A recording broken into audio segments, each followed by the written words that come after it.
다윗이 이렇게 고백하죠. 내가 죄를 졌지만 성령님 나를 버려두지 마십시오. 나를 멀리하지 마십시오. 아주 뻔뻔스러운 믿음이 있었어요. 가정을 파탄시키고 한 여인의 인생을 무너뜨리고 자기의 충신이었던 우리아를 죽음 가운데 내몰았던 다윗이 하나님께 나가서 어떻게 기도합니까? 성령님 나와 함께하여 주십시오. 그리고 오늘 다윗은요, 리스타트, 다시 시작합니다. 코로나 바이러스 이후에 포스트 코로나 시대는요, 뉴 로머 시대라고 말씀드렸습니다. 그동안 우리가 표준이라고 믿고 있던 모든 것들은 다 무너지고 새로운 표준들이 형성되어져요. AI 인공지능이 도저히 할 수 없는 것, 그가 하나님입니다. 여러분, 이것이 포스트 코로나 뉴 노멀 시대에 교회가 해야 됩니다. 강력한 예배가 있을 겁니다. 뜨거운 기도를 유지할 것입니다. 그리고 우리는 본격적으로 선교하는 교회로 뛰어들어갈 것인데, 우리 이웃을 먼저 섬기는 훈련들이 여러분 가운데 생활화될 것입니다. 우리는 단순히 청년들만 많이 모여서 뜨거운 교회가 아니게 될 것입니다. 우리는 그 청년들이 불타는 엔타임 메신저들과 이글이글거리는 주의 청년들이 일어나서 그들은 선교지로 뛰어들어가게 될 것입니다.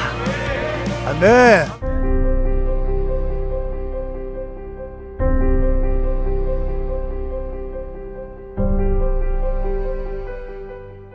안녕하세요. 저는 최노아입니다. 저는 예사입니다. 저는 나은입니다. 윤우야, 윤우 어디 있어요? 오메가 교회에 다니고 있는 5학년 박시우입니다. 키즈 3학년 박건우입니다. 지금 옆에 있으니까. 저는 좀 맛있는 거 먹을 때, 그리고 부모님이 특별히 좋아하는 음식을 먹을 때 많이 생각이 나는 것 같아요. 월요일마다 목사님 일용할 양식 메시지를 들을 때 목사님 가정이 되게 행복하게 화목하게 가정 예배 드리는 그러한 모습을 보면서 그때가 가장 많이 떠오르는 것 같아요. 항상 생각나죠. 근데 그 중에서도 예배 드릴 때 좀 많이 생각나고, 기도를 하게 되고, 그리고 이제 기도할 때 생각나고, 뭐 애들 생각나고, 뭐 좋은 거 맛있는 거 볼 때 먹을 때 항상 다 생각나죠. 네. 같이 노는 거예요. 코로나가 끝나면 축구 경기나 야구 경기 같이 보러 가고 싶어요. 아, 축구. 사차기야 놀이터 가는 거예요. 놀러 가는 거예요. 저희 부모님은 사역하시는 교회가 있으셔서 같이 예배를 드릴 수 없기 때문에 나중에 기회가 된다면 같이 예배 드리고 싶습니다. 네, 먼저는 하루속히 아들과 이 오메가 교회에서 열정적으로 신령과 진정의 예배를 드리는 거고요. 더 나아가서 하나님 나라의 완성을 위해서 함께 헌신하고 싶습니다. 저희 가정에 하나님이 훈련시키시는 이러한 시간들이 있었는데, 그 시간 동안 아이들이 잘 견뎌주고 잘 자란 것에 대한 고마움을 먼저 전하고 싶고, 그 시간 동안 엄마의 부족함도 있었을 텐데 거기에 대한 미안함도 전하고 싶습니다. 엄마, 아빠 사랑해요. 새 휴대폰 사주세요. 저도 여기까지 키워주셔서 감사하고 아기 낳아주세요. 엄마 아빠 사랑해요. 감사하고 사랑한다는 말을 하고 싶어요. 사랑해요. 감사하고 사랑합니다.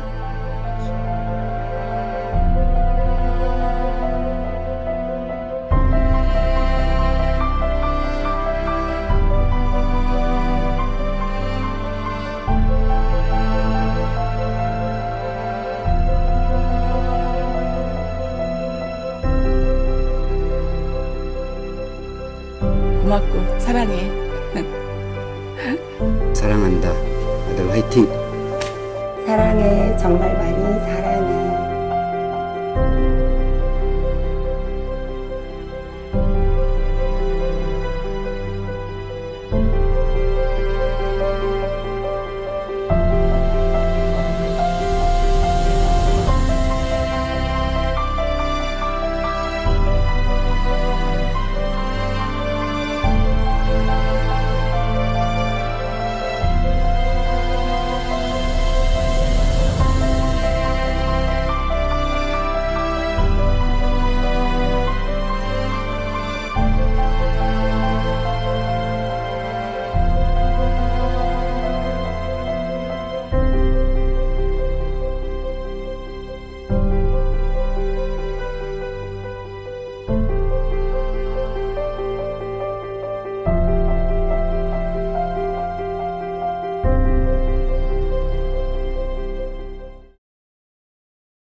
영상을 보는데 우리가 지금 이렇게 행복한 이유는, 그 마음이 따뜻해지는 이유는 뭘까요? 여러분, 가정만큼 소중한 것은 없습니다. 뭐 비전도 좋고 뭐 헌신도 좋고 다 좋은데 가정만큼 이렇게 소중한 게 없어요. 근데 문제는 이 가정이 성경에 보면 한 몸이라고 표현할 때 성경에서는 교회와 가정을 한 몸이라고 합니다. 한 바디라고 그래요. 다른 표현을 쓸 때는 이 한 몸이라는 표현 쓰지 않습니다. 오직 교회와 가정에만 한 몸이라는 표현을 씁니다. 그러니까 시대가 좀 악해지면서 교회도 기능화되고 어떤 기업처럼 매니지먼트를 하려는 것들이 좀 있고, 또 가정도 너무 많이 좀 아프고 병들어 있는 것이 사실입니다. 저는 오늘 가정의 주일을 맞이해서 사랑은 선택이다라고 하는 제목으로 말씀을 좀 나누고 싶습니다. 사랑은 선택입니다. 우리 인생을 살아갈 때 사랑을 선택할 수도 있고 또 저주와 미움을 선택할 수 있어요. 근데 가장 최고의 선택은 사랑입니다. 오늘 이번 주 사실은 계획이 없었는데 다음 주까지 좀 가정에 대한 메시지, 가정에 대한 어떤 예배를 좀 드리고 싶습니다. 신명기 6장 4절부터 9절까지 말씀은 쉐마라고 하죠. 구약 성경에서 가장 중요한 말씀 가운데 하나가 쉐마이고, 또 신약 성경 마태복음 28장에서 지상 대명령, 이 말씀과 더불어서 구약의 쉐마, 또 신약의 지상 대명령, 이 말씀이 아주 핵심적인 말씀입니다. 오늘 이 신명기 6장의 쉐마의 말씀은 이스라엘 백성들이 출애굽을 했습니다. 그리고 출애굽한 다음에 가나안 땅에 들어가기 직전에 모압 평지에서 모세가 설교했던 세 편의 설교의 내용을 기록한 것이 신명기입니다. 신명기의 특징은 기억하라라는 말이 반복됩니다. 그러니까 출애굽을 경험하지 못한 이 세대들, 다음 세대들이 하나님을 기억할 것을 요청하고 있어요. 특별히 우리가 지금 어떻게 해서 애굽 땅에서 출애굽되었는지, 누가 출애굽을 시켰는지, 출애굽의 목적은 무엇인지, 나는 누구인지에 대해서 성경은 기억할 것을 요구하고 있습니다. 그러면서 너희가 젖과 꿀이 흐르는 가나안 땅에 반드시 들어갈 것인데 거기에는 가나안 족속들이 섬기던 우상 숭배가 있다. 거기는 젖과 꿀이 흐르는 지역이고 많은 풍요로운 것들이 있다. 너희들이 그렇게 갈망한 가나안 땅에 너희들은 반드시 들어갈 것이다. 그런데 기억해야 된다. 그리고 너희들은 정해진 날에 다시 모여서 하나님을 예배하고 말씀을 들으면서 하나님을 경배해야 된다. 너희는 가나안 땅에 들어갈 것이다. 근데 들어가는 것이 문제가 아니라 들어간 다음에 너희의 신앙이 흔들리지 않도록 하기 위해서 하나님의 말씀을 지켜라. 이 메시지가 신명기 말씀의 핵심이에요. 그러니까 하나님의 출애굽 사건을 경험하지 못한 다음 세대들에게 신앙을 전수할 것을 요청하고 있는 메시지입니다. 우리 한번 신명기 6장 4절부터 9절까지의 말씀을 한 목소리로 봉독해 보겠습니다. 이 말씀은 살아계신 하나님 말씀입니다. 시작. 이스라엘아 들으라. 우리 하나님 여호와는 오직 한 분인 여호와시다. 너는 내 온 마음을 다하고 영혼을 다하고 힘을 다해서 내 하나님 여호와를 사랑하여라. 내가 오늘 너희에게 주는 이 명령들을 내 마음에 새겨 너희 자녀들에게 잘 가르치되 너희가 집에 앉아 있을 때나 길을 걸을 때나 누울 때나 일어날 때 그들에게 말해주라.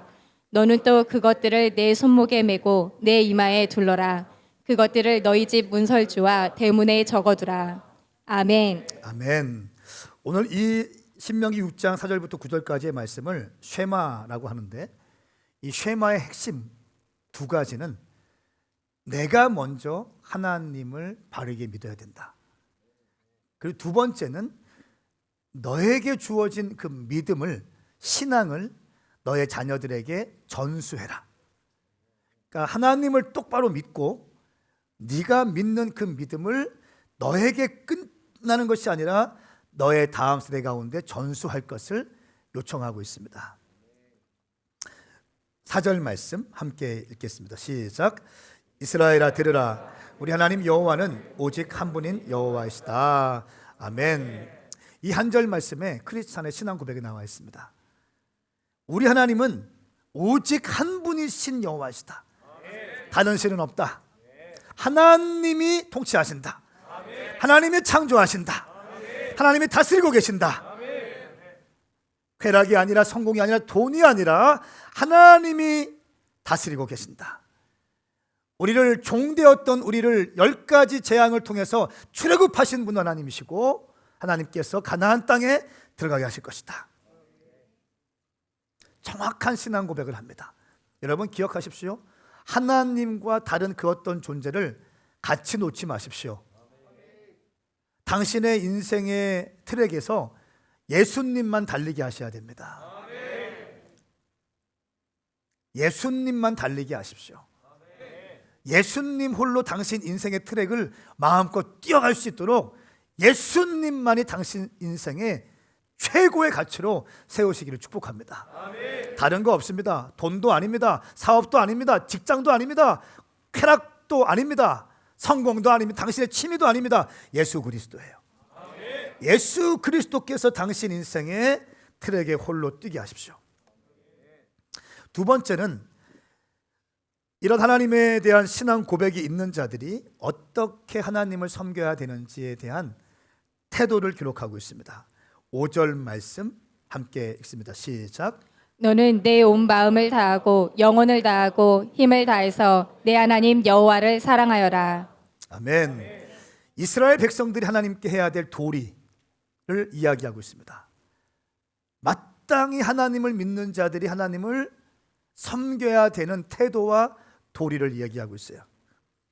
온 마음을 다하고 영혼을 다하고 힘을 다해서 내 하나님 여호와를 사랑하라. 다시 한번요. 온 마음을 다하는 것. 온 마음을 다하는 게 어떤 걸까요? 영혼을 다해라. 너의 힘을 다해서 내 하나님 여호와를 사랑하라. 공부하는 것이 아니라, 평가하는 것이 아니라 사랑하라. 이것을 한마디로 하면 예배라고 할 수 있습니다. 예배예요. 온 마음과 영혼과 힘을 다해 하나님을 사랑하는 것은 예배입니다.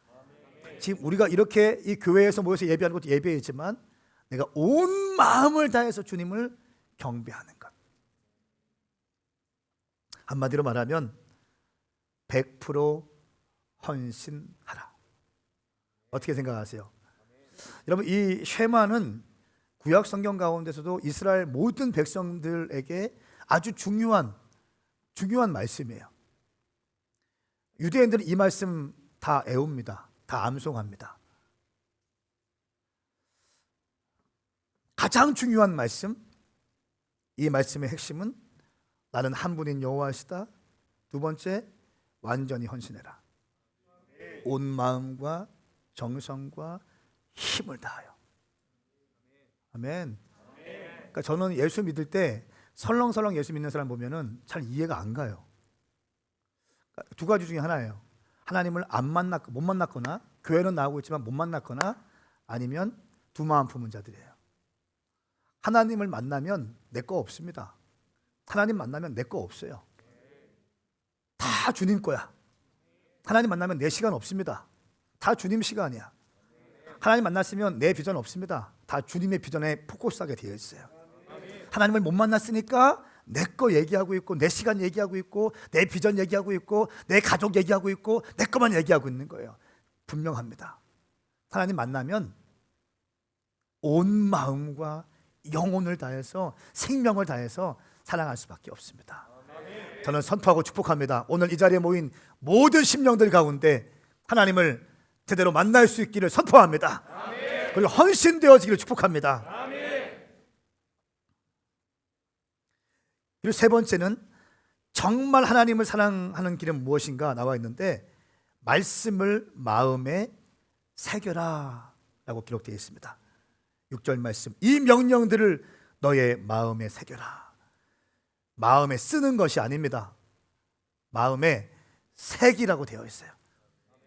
여러분, 시간이 지나도 새겨졌으면 지워지지 않습니다. 근데 글로 기록하면 시간이 지나면 금방 지워집니다.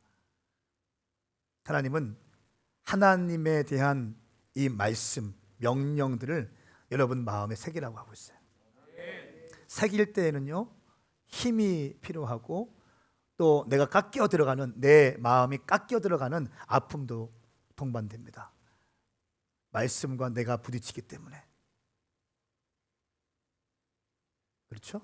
말씀과 내가 부딪히게 되어 있습니다. 그런데 말씀이 내 심령 가운데 새겨지면, 한 번 딱 새겨지면 그 말씀이 당신의 인생을 견인하게 돼요. 견인하게 됩니다. 그리고 네 번째는 7절부터 9절까지인데 그 하나님을 뜨겁게 사랑하고 그 명령이 당신의 심령 가운데 새겨진 자들이요, 거기에서 그치면 안 된다. 너희 자녀들에게 가르쳐야 된다 말씀하고 있습니다. 7절부터 9절까지 함께 읽습니다. 시작. 너희 자녀들에게 잘 가르치되 너희가 집에 앉아 있을 때나 길을 걸을 때나 누울 때나 일어날 때 그들에게 말해주라. 너는 또 그것을 내 손목에 메고 내 이마에 둘러라. 그것들을 내 집 문설주와 달문에 적어두라. 아멘. 아멘. 자녀들에게 잘 가르치고 집에 앉아 있을 때든지 길을 걸어갈 때든지 누웠을 때든지 일어났을 때든지 그 말씀을 그들에게 말해주어라. 자녀들에게 미스터 트롯 얘기하지 말고 말씀 가르치라는 거예요. 말씀. 저는 오늘 이 메시지가 가정의 주일을 맞이해서 의뢰 목사님이 하시는 설교인 것처럼 형식적으로 받는 사람들이 한 명도 없기를 축복합니다. 그렇게 말씀받으면 당신 심령 가운데 안 새겨집니다. 안 새겨지기 때문에 돌파가 안 되는 겁니다. 안 새겨지기 때문에 바람이 불면 넘어지는 거예요. 새겨져야 됩니다. 새겨져야 됩니다. 새겨질지어다. 새겨질지어다. 잠을 잘 때든지 누울 때든지 일어날 때든지 길을 갈 때든지 자녀들에게 가르쳐라. 성공을 가르치는 것이 아니라 돈을 가르치는 것, 물론 돈을 가르치는 것이 아니라 이 땅의 전략들을 가르치는 것이 아니라 하나님의 말씀을 가르치는 거예요. 먼저.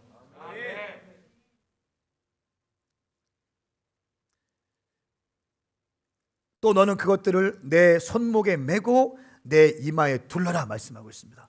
여러분, 이스라엘 가면요, 이스라엘 가신 분은 아시겠지만 손목에 뭘 막 이렇게 감고 있어요. 이마에 딱 쓰고 있습니다. 그리고 어떻게 합니까? 이 사람들이 말씀을 볼 때, 율법을 볼 때 어떻게 해요? 그냥 이렇게 있습니까? 다리 꼬고 있습니까? 아니요. 통곡의 벽 앞에서 이렇게 해줘요. 이렇게 읽어요. 이렇게 하는 의미가 뭡니까? 하나님의 말씀을 내가 입과 눈으로만 읽지 않겠다는 거예요. 온 마음으로 반응하면서 말씀을 내 심령 가운데 새기겠다는 거예요.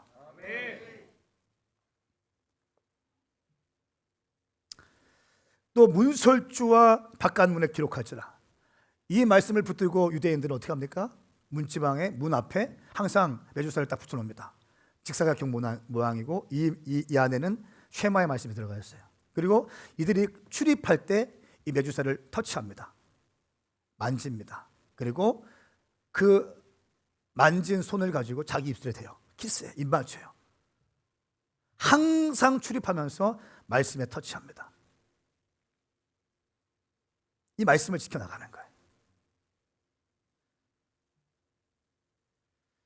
여러분, 이스라엘의 멸망과 회복을 보면 BC 586년도에 바벨론 느부갓네살 왕에 의해서 이스라엘이 멸망당하죠. 그렇죠? 예루살렘이 함락당합니다. 그리고 2500년이 지난 다음에 1948년도에 이스라엘이 회복되어집니다. 그러니까 2500년 동안 흩어져 있고 또 멸망당했던 이스라엘 백성들이 2500년 뒤에 다시 예루살렘 모여서 거기에서 국가를 다시 형성해요. 어떻게 가능했을까? 그러니까 여러분 2년이 아닙니다. 20년이 아니고 200년이 아니에요. 약 2500년 정도 전에 그 나라가 멸망했는데 어떻게 2500년 동안 정체성을 가지고 이들은 살아갈 수 있었을까? 도대체 무엇이 이들의 심령 가운데 2500년이 지나서 대대로 세대가 바뀌었는데도 불구하고 이스라엘에 대한 민족 정체성을 가지고 다시 모일 수 있도록 했던 그 원동력이 무엇일까요? 그것은 바로 이들에게 있는 쉐마 교육과 하브루타였습니다. 다시 말하면 가정 예배였어요. 이들의 가정 예배는 쉐마 교육이었어요. 아버지가 자녀들에게 말씀을 선포합니다.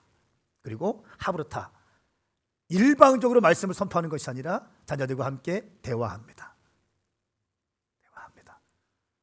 아버지가 말씀을 선포하면 자녀들이 그 말씀에 어떤 의미가 있고 어떤 깨달음이 있는지 내 생각을 이야기하고 내게 주신 은혜들을 이야기하죠. 그것이 한 가족의 영적인 분위기로 형성되어지는 거예요. 그래서 우리가 일용할 양식을 할 때 제가 일방적으로 설교하지 않습니다. 말씀을 같이 읽고 시간을 주면서 함께 말씀에 대해서 은혜 받은 말씀들을 나눌 수 있는 기회를 줘요. 또 제가 말씀을 나눕니다. 그 다음에 또 말씀에 받은 은혜들을 나누게 합니다. 이럴 때의 말씀이 10년 가운데 새겨지는 거예요.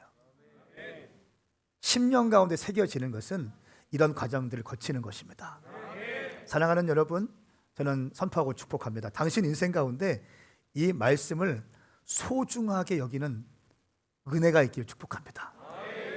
말씀으로 자녀들을 가르쳐야 돼요. 2500년 지나서도 하나님을 기억해. 내가 어떤 존재인지 기억하라는 거예요.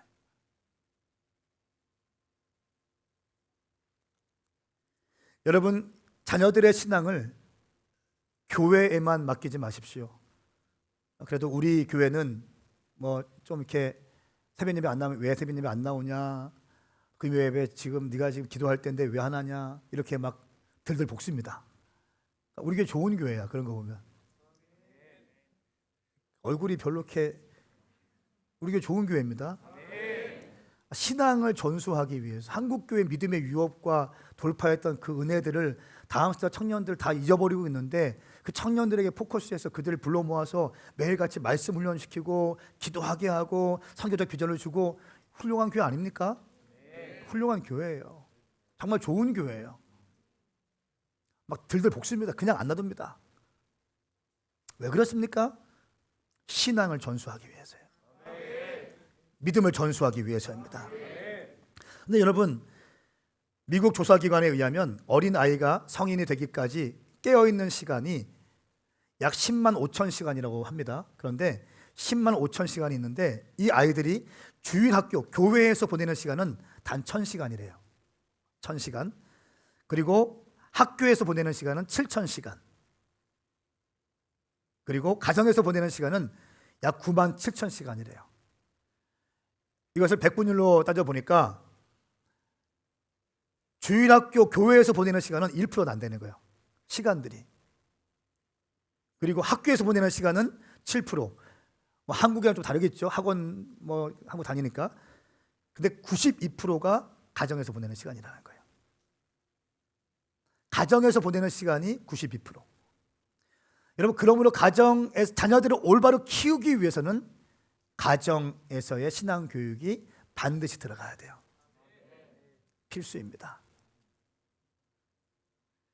그리고 가정 교육의 가장 중요한 것은 가정 예배가 되겠습니다. 가정 예배.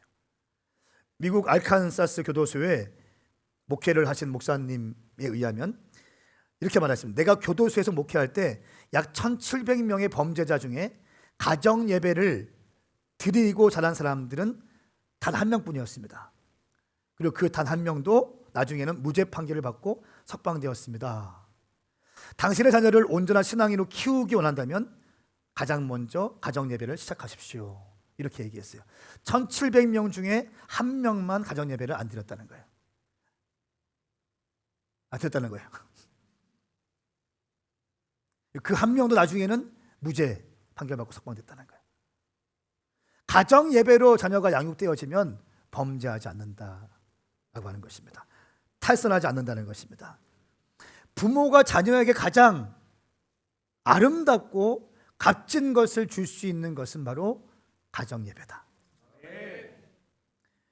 게리 체프만의 5가지 사랑의 언어라는 책이 있습니다. 제가 요즘에 그 책을 예전에 한번 읽은 다시 한번 읽으면서 다시 큰 은혜 받고 있어요.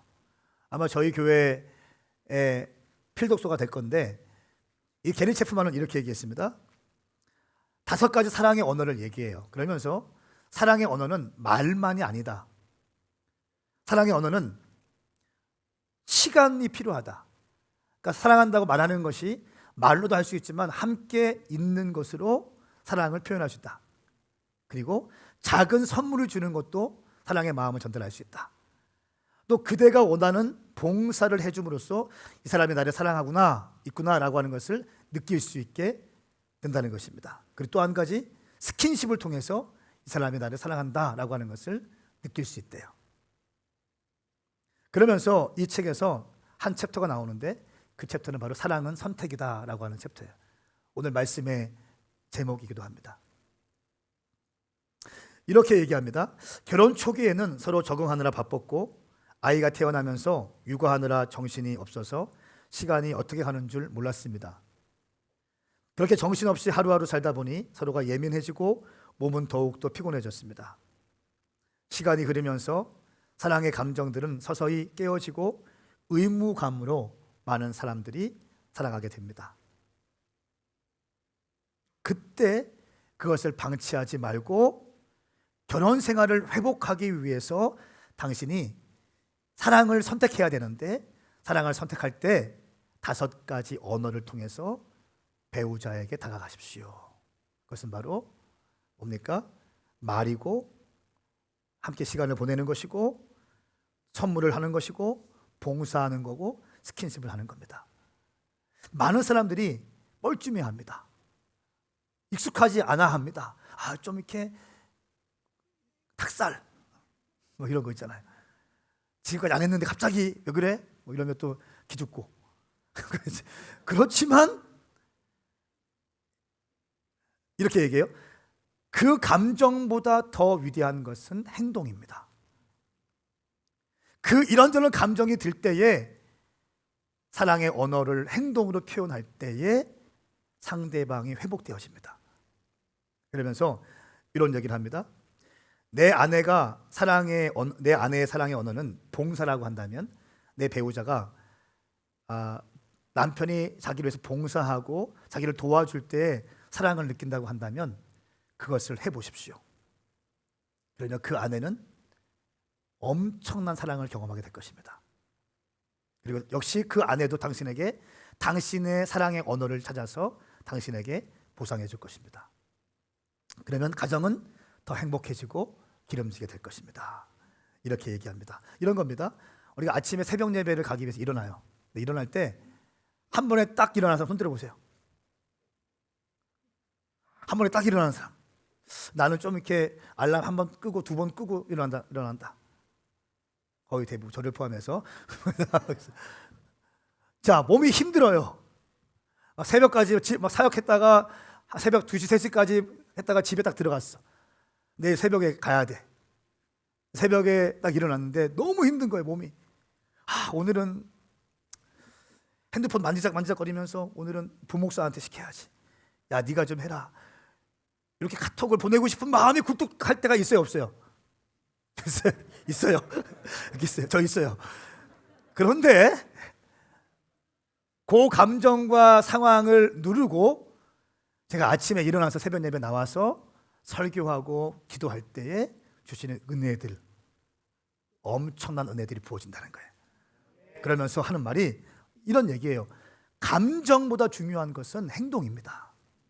그러니까 행동할 때 뻘쭘하고 뭐 좀 쑥스럽기도 하고 하지만 우리가 행동할 때 놀라운 열매를 경험하게 될 것입니다.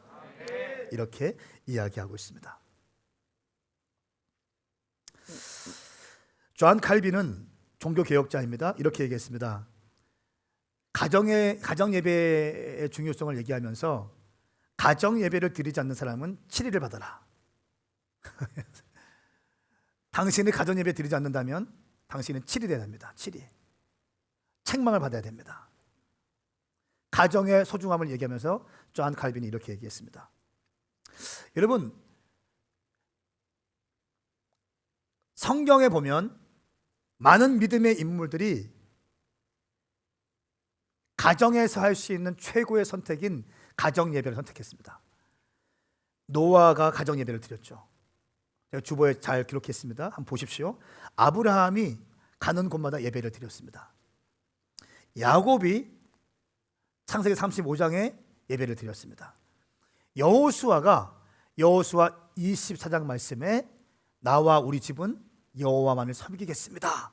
이렇게 고백했어요. 아주 각오합니다.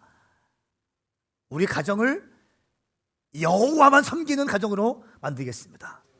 나는 이것을 조금도 타협하지 않을 것입니다. 어떠한 일이 있다 할지라도 나는 나와 우리 집은 여호와만을 섬길 것입니다. 이것은 물러날 수 없다. 세상의 두 쪽 나도 반드시 지켜줘야 된다. 이것이 여호수아의 각오였죠. 신학에 넘어오니까 고넬료가 가정 예배를 드립니다.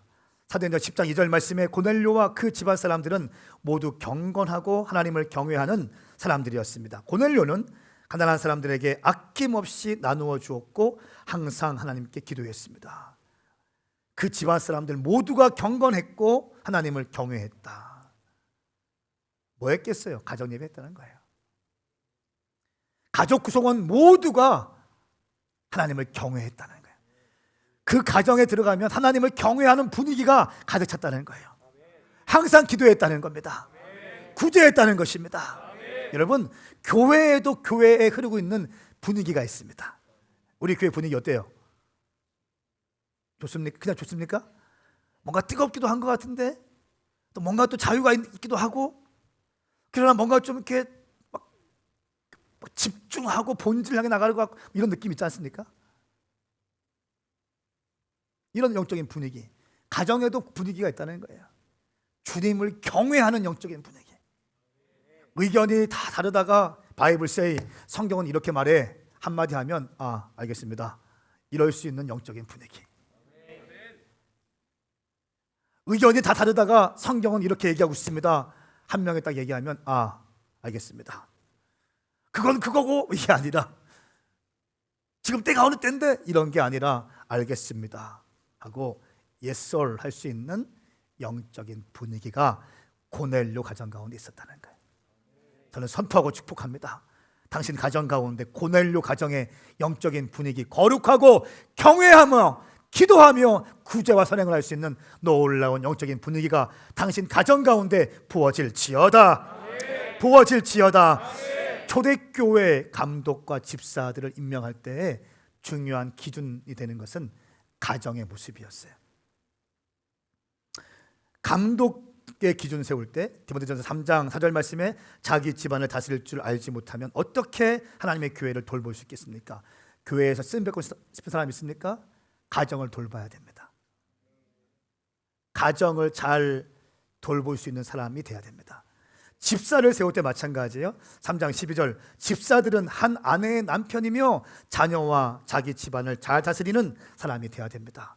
한 아내의 남편이다. 로마의 속국시대에 로마인들은 한 남편의 여러 아내가 있었지만 예수 믿는 너희들은 그렇게 하면 안 된다. 한 아내의 남편이 돼야 된다. 무슨 말이면 쾌락을 쫓지 않는 사람이 돼야 된다. 자기 집안을 잘 다스릴 수 있는 사람이 집사가 될 수 있다. 여러분, 가정 예배를 우리가 드려야 되는 실제적인 이유가 무엇입니까? 많이 있을 수 있겠죠. 첫 번째는 하나님의 임재를 가정 가운데 끌어들이기 위해서예요. 예배는 하나님의 임재를 경험할 수 있는 유일한 통로입니다. 그래서 교회가 중요한 거죠. 교회의 핵심은 예배하는 모임이에요. 가정에서 우리가 예배를 드려진다면 하나님의 임재가 가정 가운데 부어지는 거예요. 하나님의 임재가 부어지면 두 번째로 하나님의 통치권이 풀어지기 시작하는 거예요. 이런 것들이 여러분들이 좀 이렇게 그냥 종교적으로 예수 믿는 사람들 잘 무슨 말인지 이해가 안 될 겁니다. 그러나 깨어서 주님을 사모하고 경배하고 신령한 것을 추구하시는 분들은 이 메시지가 무슨 말인지 이해가 될 줄 믿습니다. 예배할 때 하나님의 임재하세요. 하나님이 임재하시는 곳에 하나님의 통치권이 부어지기 시작하는 거예요. 하나님이 다스리기 시작한다는 것입니다. 여러분의 가정을 하나님이 통치하시고 다스리는 가정으로 되게 하기 위해서는 반드시 예배가 필요하다는 것입니다. 내 마음대로 하고 내 마음대로 살고 우리 아들 딸들 기분 좋은 대로 또 세상과 짝하고 이렇게 살고 싶은 사람들은 예배 드릴 필요 없습니다. 그렇게 살고 싶은 사람들을 위한 것이 예배가 아니에요. 하나님의 통치권이 부어져서 하나님의 일하심을 경험하고 하나님의 살아가심을 경험하고 하나님의 다스리심을 경험하면서 살고 싶은 자들의 필수는 예배이다. 가정 예배이다. 교회 가운데 생명을 드려야 될 것은 예배입니다. 우리 교회는 예배에 생명 걸어요. 제가 혼적으로 예배 드리는 사람들 보면 제가 견딜 수 없어요. 형식적으로 와서 립싱크하면 저는 견딜 수 없어. 왜? 교회는 생명이 예배이기 때문에. 그런 사람 안 세웁니다. 제가 그런 사람들을 세울 이유가 뭐가 있습니까? 제가 그런 사람들 굳이 세울 필요가 뭐가 있습니까? 왜 그 사람을 세우면서까지 교회의 마이너스를 제가 가져와야 되죠? 교회의 본질까지 훼손하면서 왜 그 사람을 세워야 되는 거죠? 그럴 의도가 전혀 없어요. 전공자건 I don't care. 관심 있는 것은 신령과 진정으로 하나님을 예배 드리는 자를 세운다는 거예요. 그리고 그들이 예배를 리딩하기 시작할 때, 여러분 아까 예배할 때 아멘 아멘 막 임하더라고. 진짜 막 우리 자녀들을 다스리소서 하는데 그 막 기름이 부어지더라고요. 뭐 아멘 아멘 주님 막 이따 기도할 때 한 번 더 합시다. 갑자기 바꾼 거예요 지금. 아멘 아멘. 근데 드럼이 짱짱짱짱 빵 막 예배죠. 예배 이런 예배 딱 드려줘야죠. 교회는 예배입니다. 근데 이 기름 부으심을 가정 가운데에도 옮겨가기 위해서는 가정 예배가 필요하다는 거예요. 또 이 가정 예배는요 가족을 하나 되게 합니다. 한 마음으로 쫙. 그럴 수밖에 없는 것이 하나님이 임재하시고 통치하시고 다스리니까 뭡니까? 한 마음이 딱 되기 시작하는 거예요. 하나님이 서 계시니 기준이 되니까 딱 통치가 되는 거예요. 하나가 되는 것입니다. 자녀들을 신앙 교육하기 위한 최선의 방법은 가정 예배입니다. 하나님이 통치하시니까 말씀을 통해서 멘토링이 들어간 거야. 말씀을 통해서. TV를 통해서 멘토링 하지 마십시오. 말씀을 통해서 멘토링 하는 거예요. 그때 그 아이들의 심령을 터치하는 겁니다. 너의 삶에 문제가 뭐가 있는지, 어떻게 그 시간들을 돌파해야 되는지 말씀에 다 나와 있지 않습니까? 그래서 선포하는 거예요. 또 어린 양과 보혈의 능력으로 가정이 보호되기 시작합니다. 예수 그리스도의 보혈의 피가 가정 가운데 싹 부어지는 거죠. 문지방에 양을 잡아서 피를 바른 그 집마다 모든 저주가 건너뛰어갔습니다. 예배 가운데 주의 어린 양의 보혈의 피가 뿌려지는 것입니다. 또한 마지막 때를 돌파하기 위한 원동력이 됩니다. 왜냐하면 가정에서 참 많은 시간을 보냅니다. 그렇죠? 참 많은 시간 보내요. 코로나 바이러스 딱 터지니까 다 재택근무하고 뭐 하니까 저도 마찬가지예요. 제가 일주일에 우리 가족들 다 모여서 식사했던 시간이요, 정직히 말씀드립니다, 일주일에 한 번, 두 번 안 됐어요. 일주일 전체에. 이게 뭐 좋은 거 아니에요. 배우려고 하지 마십시오. 안 좋은 거예요. 그렇게 살았다는 거예요. 사역에 뭐 미쳐가지고 사역하고 또 집회하고 방학 때 되면 또 아웃리치 나가고 컨퍼런스 하고 또 교회도 돌보고 팀도 막 이끌고 또 캠퍼스마다 또 들어가서 막 사역도 하고 이렇게 막 하니까, 또 학기 중 되면 또 캠퍼스에 들어가서 사역하고 신방 쫙쫙쫙 하고 뭐 이렇게 하니까, 근데 코로나 딱 터지니까 할 수 있는 게 없어. 요즘에 하루에 2끼 먹습니다, 같이. 하루에 2끼 같이 먹어요. 할 수 있는 게 없어요. 저희가 그래서 솔직히 말씀드리면 가정 예배에 대한 얘기를 하면 제가 늘 한편이 늘 미안했고 죄송했어요. 상황이 또 안 됐어요. 가정 예배를 이번에 딱 드리기 시작했는데 좀 됐습니다. 됐는데 가정 예배 가운데 주시는 하나님의 은혜가 있더라고. 와, 제가 가정 예배를 드리면서 느꼈던 것도 지금 써놓은 겁니다. 실제적인 이유. 함께 부르는 시간이 많아지기 시작했습니다. 그때 성숙되지 않고 삶의 분명한 기준이 없으면 갈등이 생깁니다. 요즘 코로나 블루라고 하는 말도 많이 또 생기고 우울증도 빠지게 되고, 그러면서 예민해지면서 관계가 깨어지게 됩니다. 이때 말씀이 들어가지 않으면 넘어지게 되는 거예요. 이렇게 중요한데 가정 예배를 드리고자 할 때 실제적인 장애물들이 있습니다. 첫 번째는 사탄의 방해죠. 갑자기 배가 아파요. 갑자기 막 해야 될 일들이 생각나. 갑자기 그 사람한테 전화를 해야 돼. 맨 전화하지 않다가 예배 드리려고 하면은 갑자기 중요한 일이 생각난다는 거예요. 갑자기 공부하고 싶고, 막 지금 공부하면 막 서울대 갈 것 같고, 지금 돈 벌러 가면 지금 대박 날 것 같고, 막 이런 거예요. 사탄이 주는 생각들이 예배를 방해합니다. 두 번째는 영적 예배에 대한 영적인 무지입니다. 그러니까 부모들에 대한 메시지인데, 부모들이 예배가 얼마나 소중한 건지 영적으로 몰라. 왜 그런지 아세요?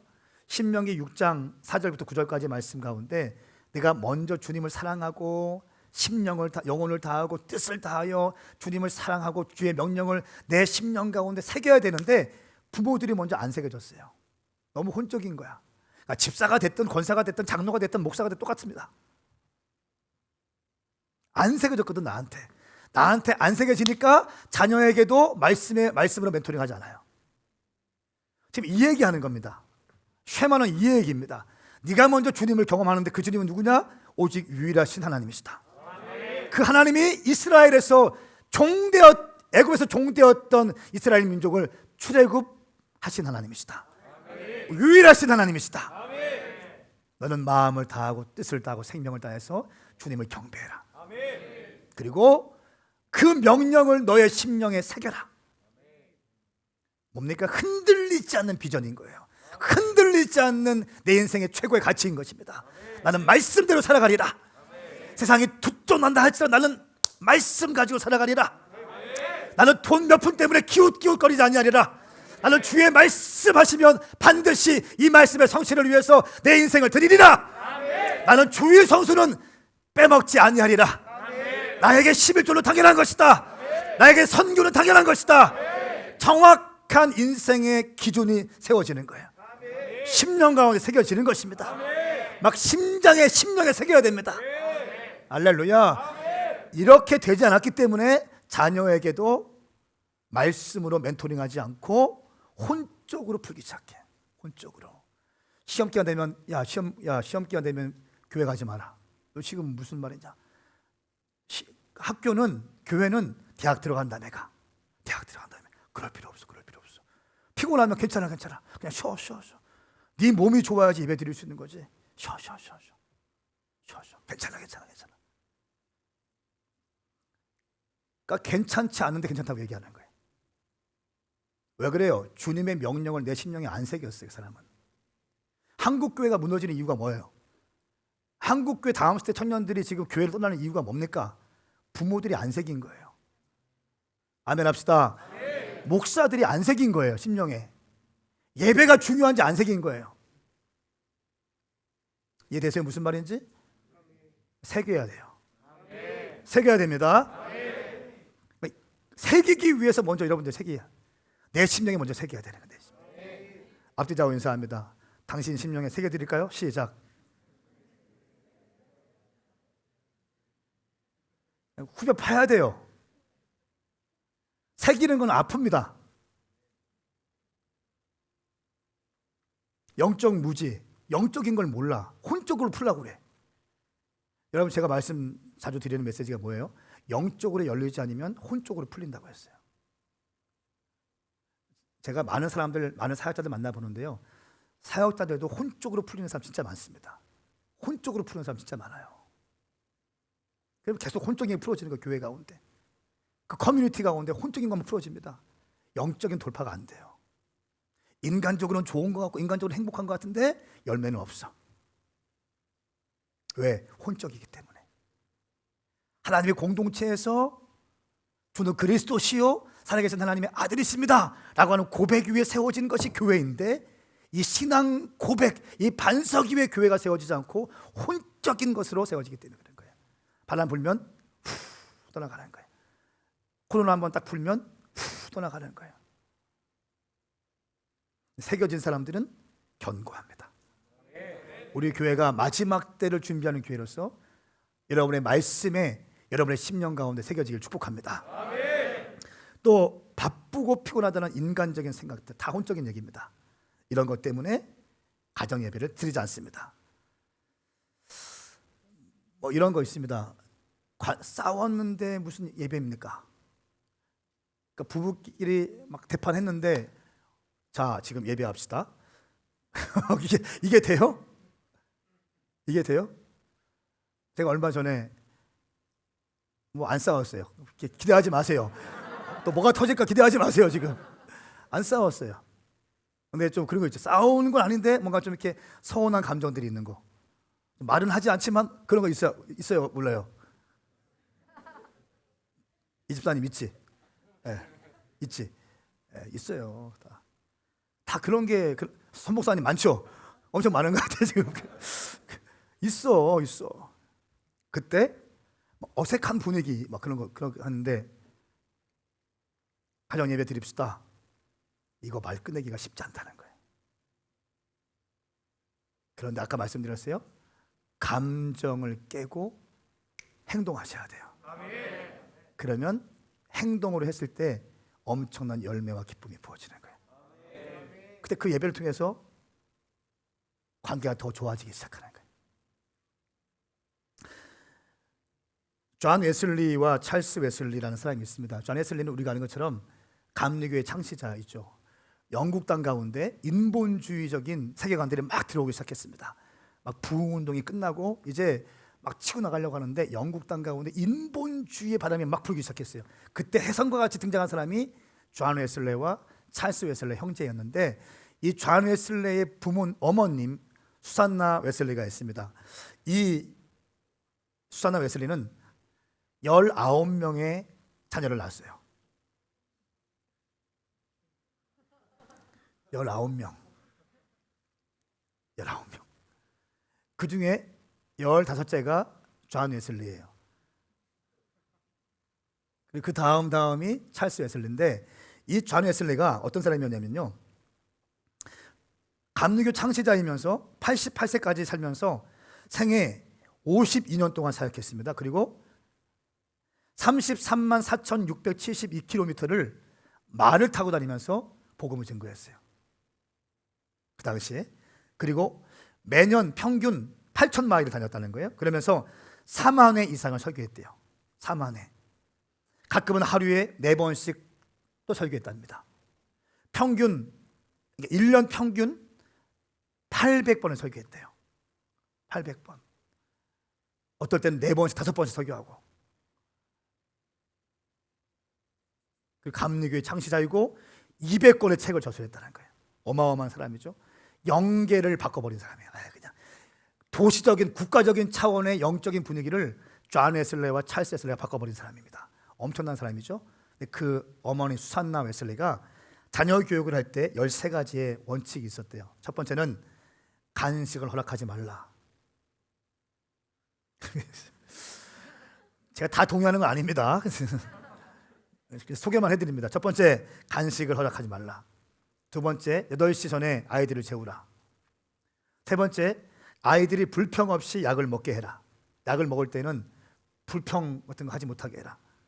네 번째는 아이들이 하나님의 구원을 받아들이도록 제 멋대로 하는 마음을 없애라. 자기 마음대로 뭐 그렇게 하는 것들을 바로 잡아야 된다. 다섯 번째, 아이들이 말을 할 줄 알게 되면 즉시 기도하는 법을 가르쳐라.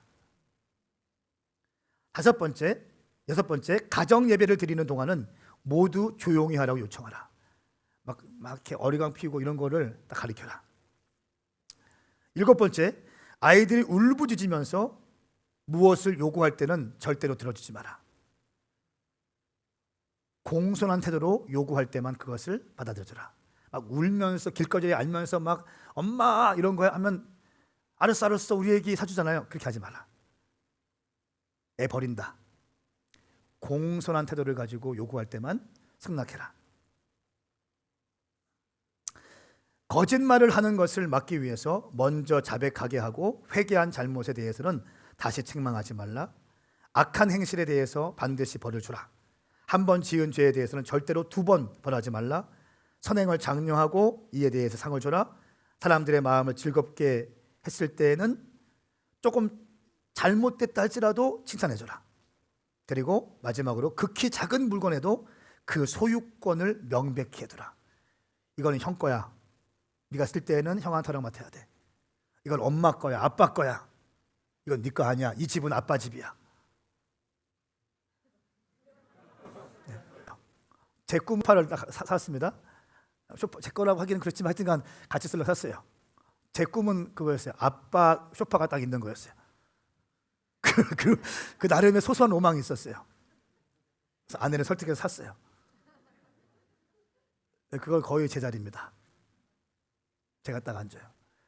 내가 없을 때는 제 아내가 앉습니다. 그 아이들은 쉽게 앉기 못하게 합니다. 아빠 자리야. 기억해라. 아빠 자리다. 작은 거 하나하나까지 경계를 두는 거예요.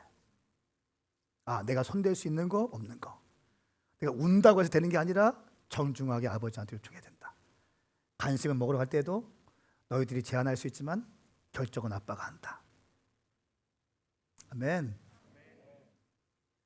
하나하나 질서 있게.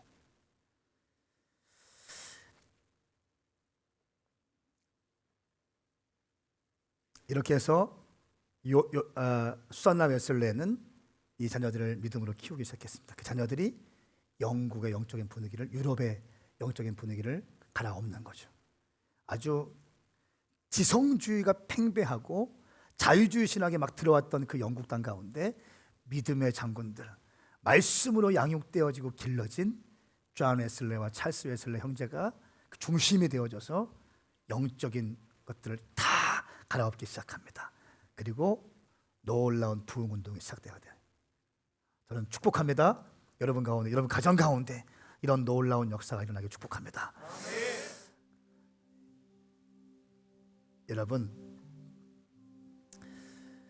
우리 자식들의 눈에서 눈물을 닦아 주실 수 있는 분이 오직 하나님이세요. 우리 부모님들의 눈에서 흘리는 눈물을 닦아 주시는 분은 하나님이세요. 그러니까 여러분 지금 오늘 결정하셔야 돼요. 정말 우리 가정은 하나님을 우리의 아버지로 모시겠는가? 라고 하는 질문 앞에 여러분들이 대답하셔야 돼요.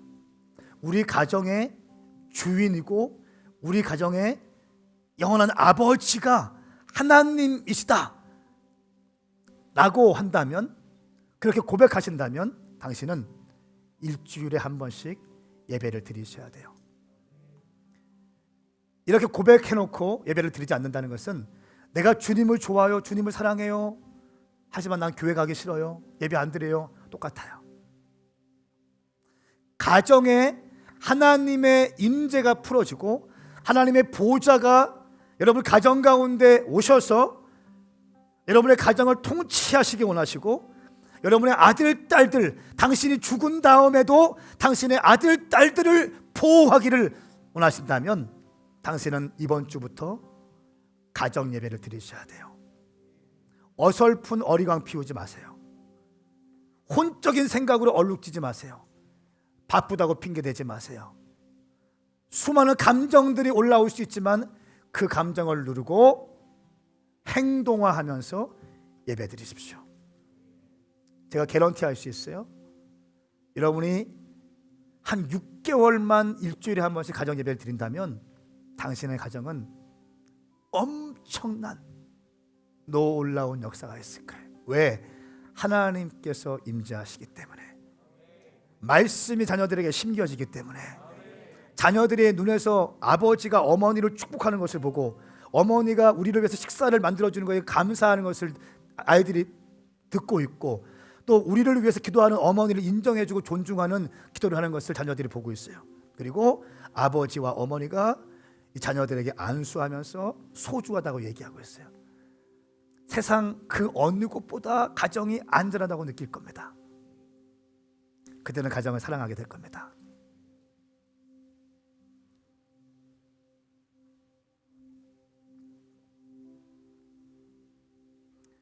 당신은 당신의 사랑스러운 자녀들에게 무엇을 선물하시겠습니까? 돈을 선물하시겠어요? 뭘 하시겠습니까? 가정 예배를 선물하지 않겠습니까? 당신은 당신이 사랑하는 가족을 위해서 또 무엇을 선택하시겠습니까? 가정 예배를 선택하지 않으시겠습니까? 가정 예배는 하나님의 임재를 상징하고 하나님의 통치가 우리 가정 가운데 흘러오기를 사모하는 자들, 이런 자들이 할 수 있는 것입니다. 아멘. 함께 일어나십시다.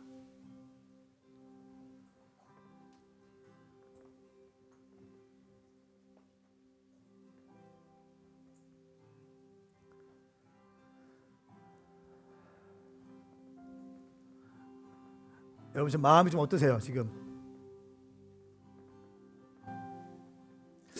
우리가 너무 바쁘다는 핑계로 정말 소중한 것들을 많이 놓치고 사는 것 같아요. 제가 말씀드렸잖아요. 제가 목사고 나름대로 돌파하고 달려가고 막 교회도 막 개척하고 열방에 다니고 하는 목사로서 사역적으로 많은 사람을 저를 참 부러워합니다. 그런데 제가 늘 한 가지 걸리는 것은 가정 예배에 대한 거였어요. 이번 코로나 통해서 가정 예배를 딱 드리게 되었어요. 한 4, 5주 전부터. 가정 예배를 드리는 순간 가정의 영적인 공기가 바뀌어져요. 제가 말씀을 나눠야 되는데 어떻게 함부로 막 얘기를 할 수 있겠습니까? 내가 짜증을 어떻게 낼 수 있겠어요? 달라져요. 가정 예배. 우리 좀 조용하게 좀 기도했으면 좋겠어요. 우리 이 시간 아버지 가족들이 있으면 가족한테 가세요. 자녀들이 부모님한테 한번 가보세요. 지금 자 움직여주세요. 예, 지혜는 엄마한테 가고, 예, 지연자매 엄마한테 가시고, 또 우리 기도했던 시우하고 건우도 자 차여이드 키즈도 엄마한테 가세요. 엄마한테, 엄마 아빠한테 가세요. 예, 그리고 손잡아 주세요. 청년들도 부모님 같이 있으면 같이 좀 손잡아 주세요. 그리고 남편과 아내가 같이 앉아 손잡으세요. 손잡으세요. 뭐 이것도 좋은 것 같아. 좀 이렇게 부부끼리면 이거 허깅 좀 이렇게 사이드 허깅 하리. 예, 그렇지. 얼마나 좋아.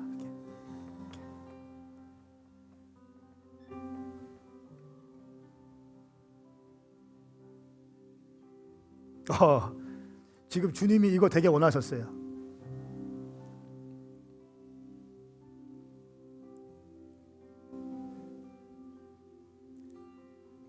주님이 지금 이 모습 되게 원하셨어요.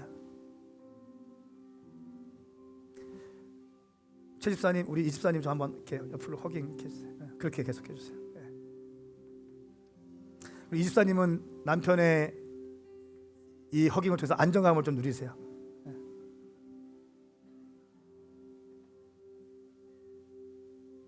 우리 아이들도 어머니한테 가세요. 아버지한테 가세요.